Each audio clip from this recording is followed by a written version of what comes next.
Please join me in welcoming our very first speaker, Jeffrey Sterling, who is a former CIA case officer who served on the agency's Iran task force for nearly a decade. After filing an employment discrimination suit against the CIA, he was persecuted under the Espionage Act and served for 2.5 years in prison, despite no incriminating evidence being presented at trial. Sterling continues to profess his innocence and advocates for whistleblower protections. He is the author of Unwanted Spy, The Persecution of an American Whistleblower. Jeffrey, we welcome you tonight. And I just want to ask you, from your firsthand experience, how was the intelligence community shaped in this current crisis with Iran? Are we seeing echoes of the past covert interventions now playing out in the open? I think thank you for having me. I think what we've been seeing again, here we go, um, with aggression touted as being necessary to prevent the spread of nuclear weapons. I think this has all been part of a game plan that unfortunately I was a part of while I was at the CIA, a very dangerous and irresponsible escalation with Iran is just furtherance of that game plan. Speaking of intelligence, none of it, none of the rhetoric, none of the narrative about Iran and nuclear weapons is based on or has anything to do with real intelligence, literally and figuratively. Intelligence about Iran and nuclear weapons was lacking when I was at the agency, and I imagine that to still be the case today. I mean, if there is good intelligence, why, bombing is the act of a desperate person, if you ask me.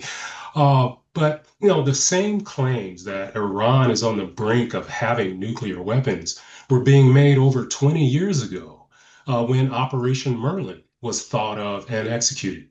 That operation turns out was really a perfect vehicle to plant evidence that would further the propaganda and rhetoric against Iran, as opposed to its proffered goal of thwarting Iran's development of nuclear weapons.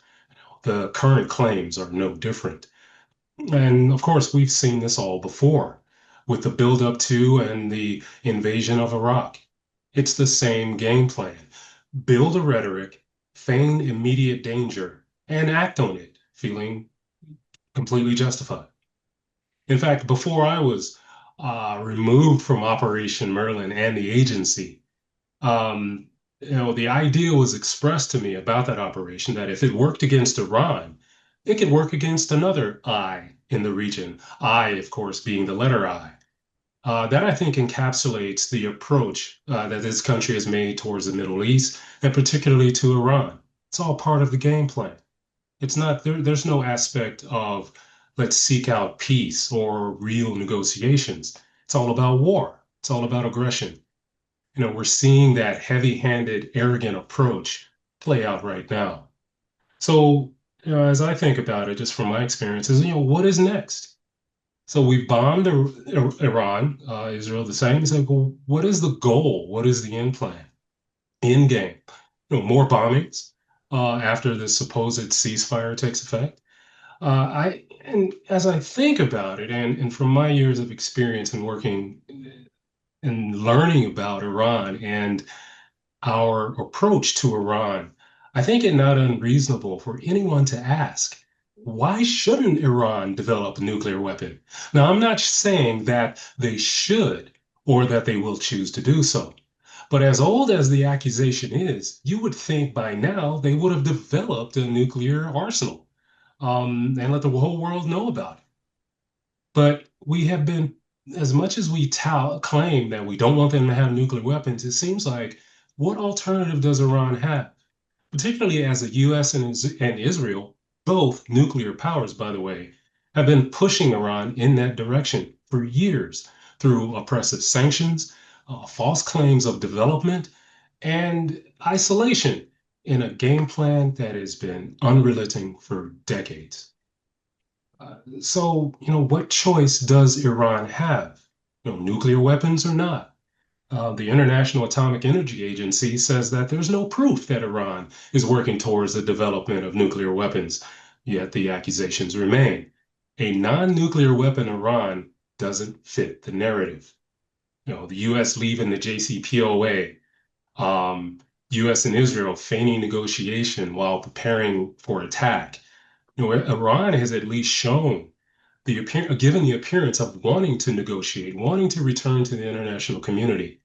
But again, a negotiating Iran does not fit the narrative of the game plan. So, what choice then does the U.S. have? Despite what we've been told, the U.S. has always had a choice in the region and a choice about Iran. The game plan has been there. It just needed someone with no regard for reality to put it into motion. And that's what we've been seeing. And just on a personal side, I'll say that, I was part of that propaganda machine. I was fed by it. I fed into it. And maybe my criticisms of it now may be considered hypocritical by some, but I saw how dangerous it was not only for Iran, the Middle East, but also for this country. Are we a country of just warmongers? Is that the legacy? Will we continue to fall on the wrong side of history with regard to this? I think the only way is for our politicians to be awoken and see the fallacy of just using claims of unverified claims of nuclear weapon or even planned operations to continue a rhetoric that they're not for the betterment of this country. They have nothing to do with our national security. And unconstitutional moves like this must be challenged. Um, again, yes, there's a ceasefire supposedly, but um, is that also part of the game plan? So that's just wanted to give a little insight as to possibly how we got here, and maybe where we go next. Right.